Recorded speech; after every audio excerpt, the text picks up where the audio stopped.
Get ready with me using makeups na kakabili ko lang. Actually, yung ibang makeup pala dito, nung Japan ko pa nabili, pero ngayon ko lang mapapakita sa inyo.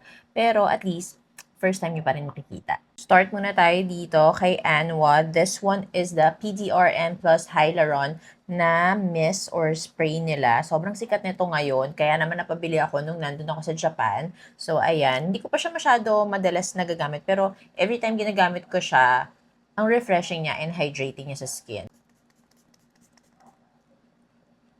Ganyan lang siya. Hydrated na agad yung skin mo. Next is this one, yung Glazing Milk Me Road. Ito, pang 3 bottle ko na to. So, share ko lang din sa inyo na effect din to sa akin.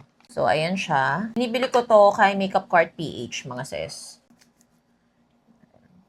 Ganyan lang. Para super hydrated yung skin natin.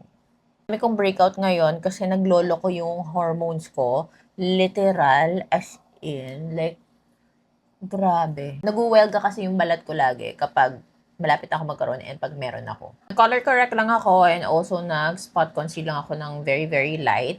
Pero now, ang gagamitin natin is this one. This is yung cushion ni Jung Samwool. Try ko na to nung nag-Japan kami and parang medyo ano siya, drying nung time na yun sa akin. Kasi siguro dry skin ako tapos spring pa nun. Pero ngayon, itatry natin siya ulit dito sa humid weather natin. And kaya hindi ko siya nagagamit masyado kasi parang mas maputi siya sa skin ko. Nakalagay mix and touch. So, bali, tatap mo dito, tapos i-blend-blend mo pa dito. Let's see.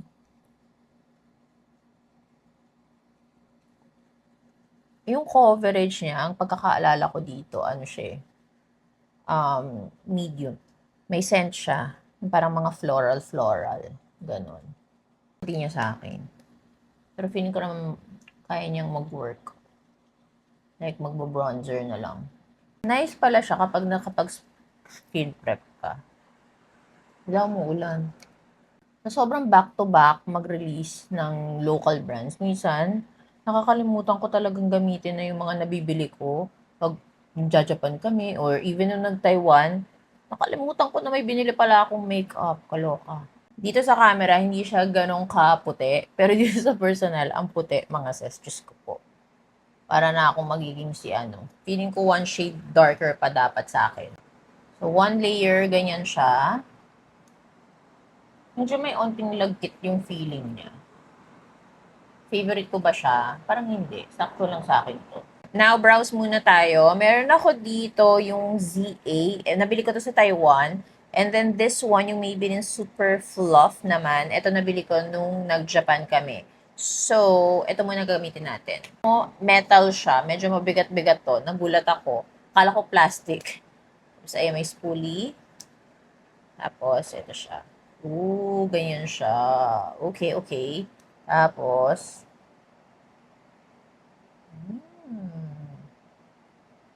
okay, let's try. Ayun, light nung nabili ko. Pero okay na yun. We'll make it work. English lang yung pang drawing. Madali sana siyang gamitin. Mali lang yung color na nakuha ko. Hindi ko na kasi sinwatch. Nag-base lang ako doon sa box niya and also dito. Okay sana siya kasi mali yung shade na nabili ko. Let's see if masasalba ni Maybelline yung kulay.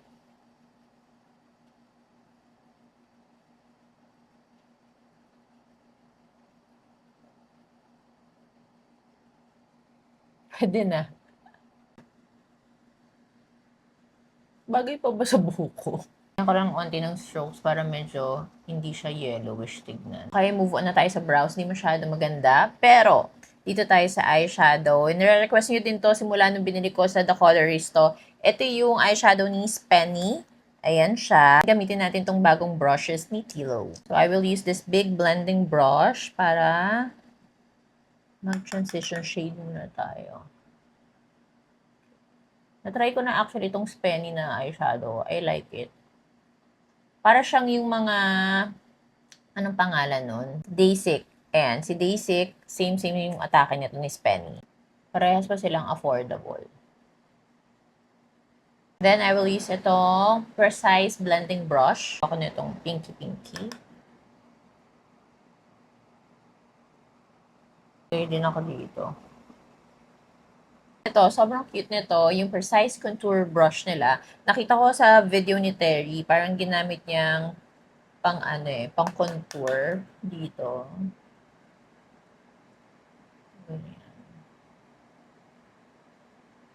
Sakto kasi yung shape niya. Diba? And then this one is the pointed detail brush. Then, meron silang ganito, yung angle and spoolie, ano ba to? Dual-ended brush. Pang igyusal. Ayan.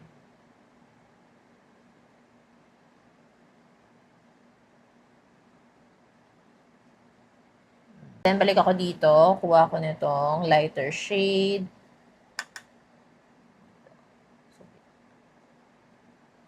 Meron din sila nitong smudge brush. Kuha lang ako nitong darker shade ulit. Dito.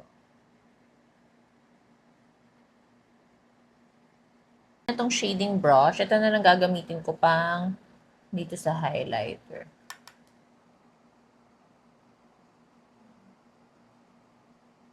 Lagay lang din ako dito. Ayan, ganyan yung eye makeup natin using this one. Next is the blush. Again, kay Jung Samul ulit. Ito, nahihirapan ako na yung puff yung gamit. Ewan ko, parang nahihirapan akong i-control pag itong puff. Ang dami. Sikat din daw to eh. Okay lang naman siya. Sakto lang. Ganyan siya mga sis. Binlend ko na lang siya ng brush kasi nahihirapan talaga ako doon sa puff. Ito, hindi ko bet to. Buti na lang, meron tayo nito. Ito, binili ko to sa Taiwan, sa Watsons nila. Ano ulit to? 2AN. Ayan, 2AN. And para siyang si Patrick Ta. Diba? Gamitin muna natin tong lighter shade. Ayan. Grabe, nakaka-brighten siya agad. Now, try na natin tong darker shade. Ay, ang fresh lang. Ganyan siya. Nice. Next, for contour, since masyado tayong flat ngayon, kailangan natin to. Dalawa meron ako eh. Parehas ko binili to sa The Colorist. So, ito si Spenny. This one is Art Mist. Ayan, si Art Mist to. Parang masyadong warm ata to. So, pang-contour ko muna is this one, si Spenny. Okay. Na-try ko na to once and parang nagustuhan ko naman siya. Ganyan siya. Oh! Full modo. Okay, so ganyan na siya. And then sa nose, gagamitin ko pa rin itong pang contour. And ito yung gagamitin ko, yung Precise Contour Brush ni Tilo. Kasi nakita ko kay Terry, ginamit niya to sa ilong niya. Sa ilong. Ah, dami ko na naman nalalagay. Pigmented tong contour na to. So, tumangos ang ating ilong. Ang ganda nga niyang pang-drawing. Okay. Kuha tayong highlighter dito.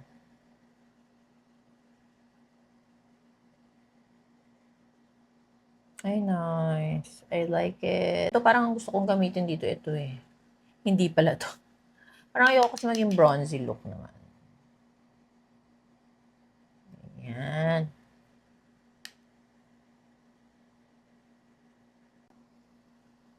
Perfect. Then, for the highlighter, ito yung gagamitin ko. Sa The Colors ko din to binili. Ito yung grabe. Grabe. Like, parang pa-party ka. Ayan, oh. Diba?